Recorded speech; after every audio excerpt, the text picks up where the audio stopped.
Today we are going to read a story. It is Guthli Has Wings.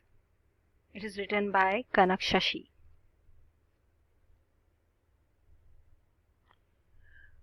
Guthli lived with her ma, papa, brother and sister. She was the youngest in the family. Guthli was a chatterbox. She would draw fairies and roam in the Satpura hills for hours, collecting leaves of different kinds. She was happiest swinging on swings and climbing trees.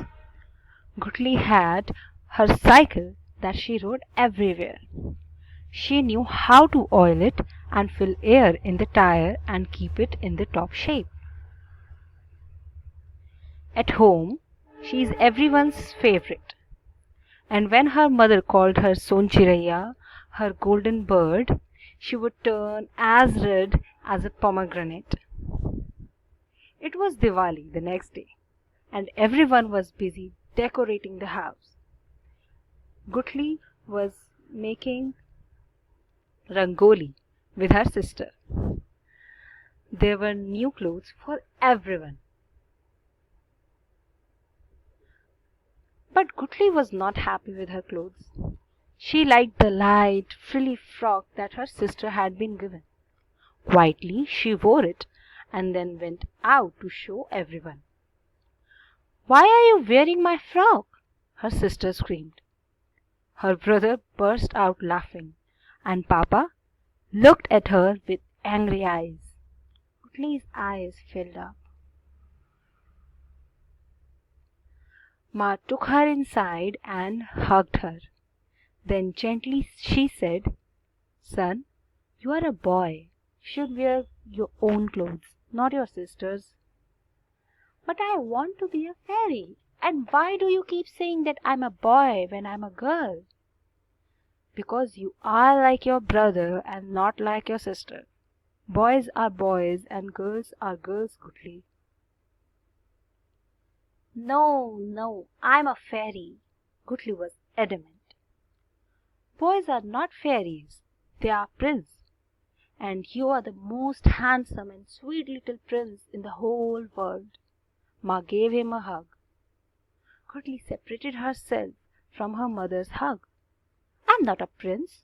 I'm a girl and I'm a fairy and I want to wear this dress." Ma's voice was angry now. "Don't be a stubborn. You're a boy.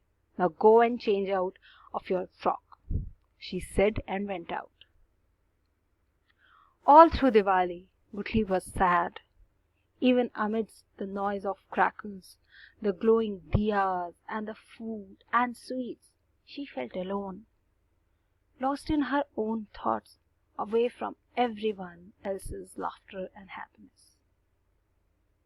After this, Guthli grew very quiet and began to stay by herself.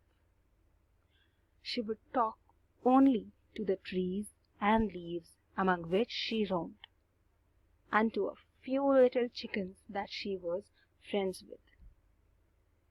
The sound of her chatter vanished from the house.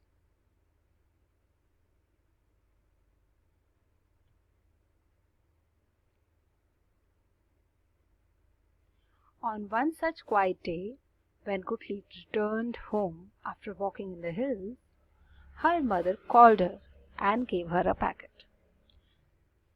Guthli opened it quietly, and then her face started to smile. She looked at her mother in surprise.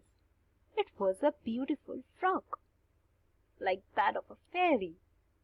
Ma hugged her. "Yes," she said, "it's a frock.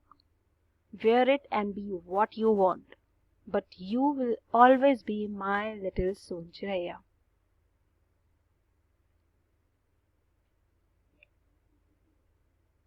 Guthli held the frock tight and buried her head in her mother's hug. Then she wore her frock and danced. She was happy. She was a golden bird and could fly high up in the sky, over all the rules of the world. Rules that said she was a boy because she was born with a boy's body and not a girl she knew she was. She felt like a real fairy now. Slowly, she would change the world.